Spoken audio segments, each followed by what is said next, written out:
Association is the most powerful form of influence. You've heard this a lot, but why? Why is it that if you are surrounded by millionaires, you're going to be the next millionaire? Why is it if you're surrounded by drug addicts, you're going to be the next one? And I think it's because the biggest change that these people have made, and by being around a group of people like that, is that your accepted minimum shifts.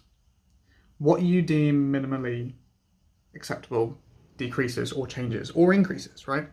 So I think this is fundamentally the difference between going to a private school or going to a state school in the UK.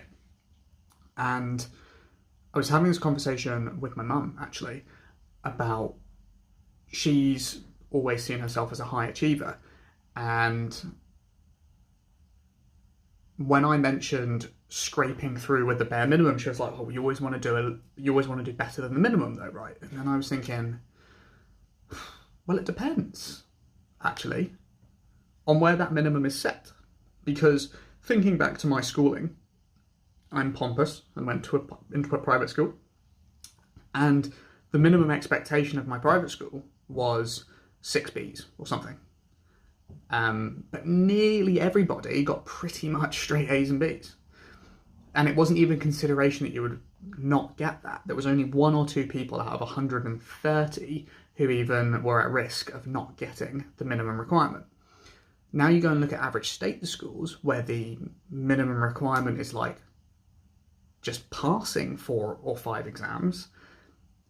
You have to achieve so much more to be what's considered normal or average at somewhere else. And it's the same thing with the people that you hang around with in business. And so I think the easiest thing, rather than going above and beyond and becoming spectacular, being the top 1%, is change your minimum requirements, change your minimum accepted allowances to be that of someone at a higher caliber.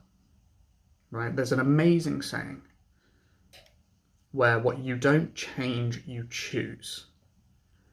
If you accept mediocrity or subpar performance as the minimum accepted allowance, that's what you're going to get.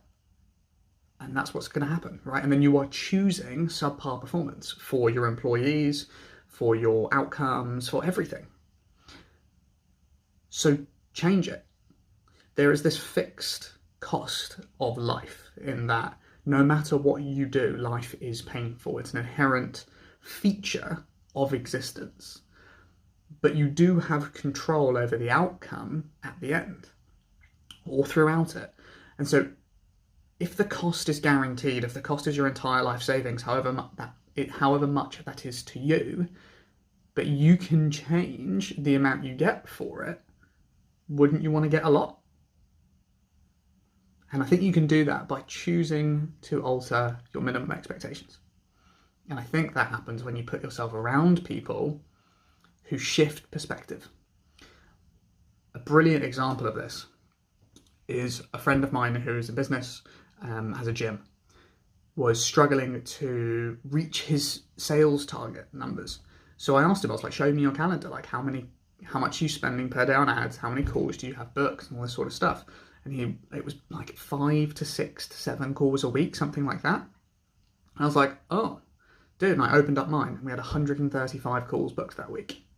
And then I went back for weeks. It was about 6 weeks prior to that, very consistently we had 135 calls booked in a week.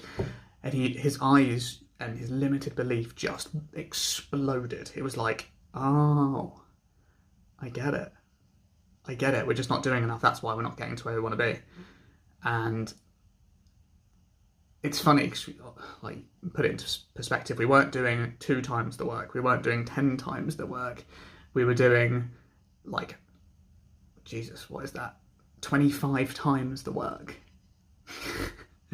that they were doing.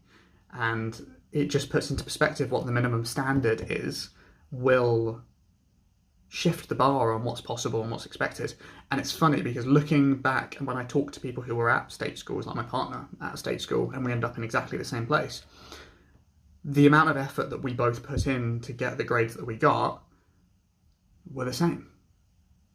And the average person puts in the average amount of work. And so would you rather be average of a group with lower expectations or a group of higher expectations?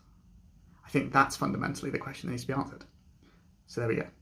That's why I believe that association is the most powerful form of influence. And hopefully my argument is compelling. All right, guys, have a great day. Peace.